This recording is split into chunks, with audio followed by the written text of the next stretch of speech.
विकास जनित असमानताओं के विभिन्न रूप क्या क्या होते हैं, इसकी चर्चा हम करेंगे। तो सबसे पहले हम देखते हैं कि असमानताओं का जो रूप है, एक बहुत बड़ा रूप है क्षेत्रीय असमानता का। विकास कार्यक्रम का उद्देश्य होता है किसी भी क्षेत्र की आवश्यकताओं के अनुसार विभिन्न क्षेत्रों का संतुलित विकास करना।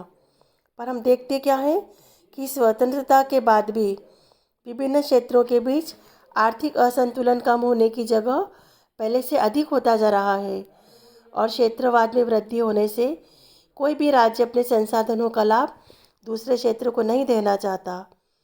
इसकी वजह से क्या होता है कि जिन क्षेत्रों में खनिज पदार्थों, जल संपदा और वन संपदा की अधिकता है, उसमें बड़े बड़े उद्योगों की स्थापना हो गई है और अनेक क्षेत्र जैसे कि ओडिशा है, राजस्थान है, केरल, बिहार, उत्तर प्रदेश आदि में प्रॉपर तरीके से औद्योगिक विकास नहीं हो पाया। तो इन क्षेत्रों में सामान्य लोगों का जीवन स्तर दूसरे क्षेत्रों की तुलना में आज भी काफ़ी नीचा देखा जाता है। जिन क्षेत्रों में औद्योगिक विकास की दर अधिक हो गई है, उसमें जातिगत नियमों का प्रभाव कम हो गया है और उससे सामाजिक परिवर्तन भी तेज़ी से होने लगे हैं, क्योंकि औद्योगिकरण हमेशा जाति व्यवस्था के नियमों को शिथिल करता है, जिसका प्रभाव समाज पर देखा जाने लगा है। और इसके विपरीत क्या हुआ है कि पिछड़े हुए क्षेत्रों में जीवन के परंपरागत ढंग प्रभावशाली बने रहने से अधिकांश लोग अपनी परंपरागत परिस्थिति में अधिक परिवर्तन नहीं कर पाए हैं, उनका जीवन अधिक परिवर्तित नहीं हुआ है। तो इस प्रकार हमको क्षेत्रीय असमानताएं देखने को मिलती है। यदि हम प्रति व्यक्ति आय में विषमता देखें तो विकास की असमानता का ये रूप भी सामने निकल कर के आता है। विभिन्न क्षेत्रों में प्रति व्यक्ति आय का स्तर एक दूसरे से बहुत ही भिन्न भिन्न देखा जाता है। यदि हम देखें पंजाब, हरियाणा, महाराष्ट्र, हिमाचल प्रदेश, कर्नाटक, तो प्रति व्यक्ति आय राष्ट्रीय औसत आय से भी अधिक है। तो यदि हम मध्य प्रदेश, बिहार, आसाम, आंध्र प्रदेश, नागालैंड, मेघालय ऐसे राज्य हैं जहाँ पर कि प्रति व्यक्ति आय कम है। इसका कारण इन क्षेत्रों में फैली हुई व्यापक बेरोजगारी की समस्याएं हैं और प्रति व्यक्ति आय जब असंतुलित हो जाती है तो देश के विभिन्न भागों में तरह तरह के किसान आंदोलन और संघर्षों को प्रोत्साहन मिलने लगता है। तो इस प्रकार प्रति व्यक्ति आय में विषमता विकास जनित समस्याओं का एक रूप है। अब हम देखेंगे कि औद्योगिक असंतुलन किस प्रकार विकास को प्रभावित करता है। तो प्रति व्यक्ति आय की असमानता का मुख्य आधार विभिन्न क्षेत्रों में पाए जाने वाला औद्योगिक असंतुलन है। भारत के अनेक क्षेत्रों में खनिज संपदा जैसे कोयला, लौह अयस्क, तांबा, मैग्नीज, अभ्रक, शीशा, जस्ता, बॉक्साइट के प्रचुर भंडार है, लेकिन इनसे संबंधित उद्योगों की स्थापना उन क्षेत्रों में बहुत कम होती है, जिससे वहाँ के निवासी लाभों से वंचित रह जाते हैं। यदि हम खनिज भंडार वाले राज्यों में झारखंड, छत्तीसगढ़, ओडिशा, कर्नाटक, मध्य प्रदेश, गोवा आदि को देखें तो सबसे अधिक उद्योगों की स्थापना हुई है महाराष्ट्र, कर्नाटक, हरियाणा और गुजरात में। इसके कारण इन क्षेत्रों के लोगों को खनिज पदार्थ के उत्पाद का अधिक लाभ मिल जाता है और कुछ समय पहले तो सरकार की नीति यह थी कि पर्वतीय क्षेत्रों और दुर्गम प्रदेशों में छोटे उद्योगों की स्थापना करके उनका विकास किया जाए, लेकिन राजनीतिक कारणों से अधिकांश पर्वतीय क्षेत्र औद्योगिक विकास से वंचित रह गए हैं। यदि हम विकास की असमानता को देखें तो ग्रामीण और नगरीय असंतुलन भी इसका एक रूप है। परंपरागत रूप से भारत एक कृषि प्रधान देश है और कृषि व्यवस्था के अनुसार ही यहाँ की एक विशेष सामाजिक संरचना का विकास हुआ है, कृषि पर आधारित व्यवस्था का विकास। और आज़ादी के बाद देश के सामाजिक आर्थिक विकास के लिए जब विभिन्न कार्यक्रम आरंभ हुए तो ग्रामीण और नगरीय जीवन का संतुलन तेजी से बिगड़ने लगा है। बड़ी संख्या में लोग अपने अपने गांवों को छोड़ करके आजीविका की तलाश में नगर की तरफ जा रहे हैं। नगरों की आबादी बढ़ी है, वहाँ पे नागरिक सुविधाएं जैसे आवास, बिजली, पानी, स्वास्थ्य, परिवहन आदि की समस्या गंभीर होने लगी है। और यदि हम देखें तो ग्रामीण जनसंख्या भी बढ़ी है, लेकिन नगरीय जनसंख्या की तुलना में इसका प्रतिशत तेज़ी से कम होता जा रहा है। और ऐसा विकास कार्यक्रमों को अभी तक इतना प्रभावशाली रूप नहीं दिया गया है जिसकी सहायता से ग्रामीण जनसंख्या को ग्रामीण क्षेत्रों में ही लाभप्रद व्यवसाय की सुविधाएं प्राप्त हो सके। एक अन्य रूप है साक्षरता और शिक्षा में भिन्नता। विकास का प्रमुख मापदंड किसी क्षेत्र में लोगों को शिक्षा की सुविधाएं प्राप्त करना है।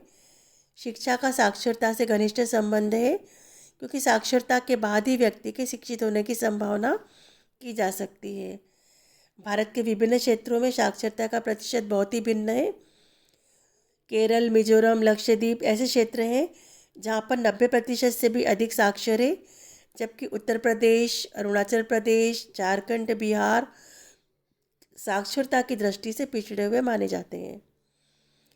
इसी प्रकार छत्तीसगढ़, मध्य प्रदेश, आसाम, ओडिशा, राजस्थान, आंध्र प्रदेश में भी जनसंख्या का एक बहुत बड़ा भाग अशिक्षित है।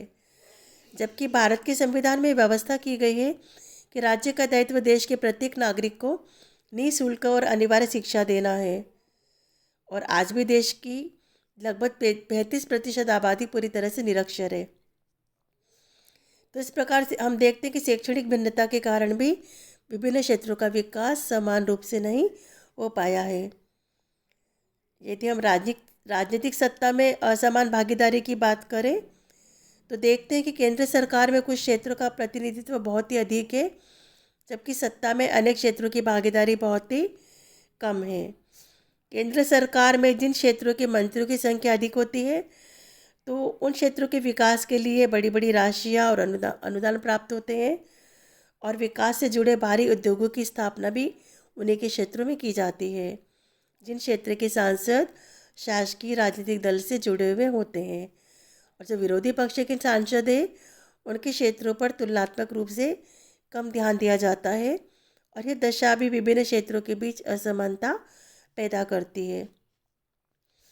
इसी प्रकार हम जीवन स्तर की असमानता की बात करें तो हम बता सकते हैं कि सरकार ने विभिन्न विकास कार्यक्रमों के द्वारा ग्रामीण क्षेत्रों में जीवन स्तर सुधारने के लिए और कृषि उत्पादन को बढ़ाने के लिए बहुत सारे कार्यक्रम लागू किए हैं।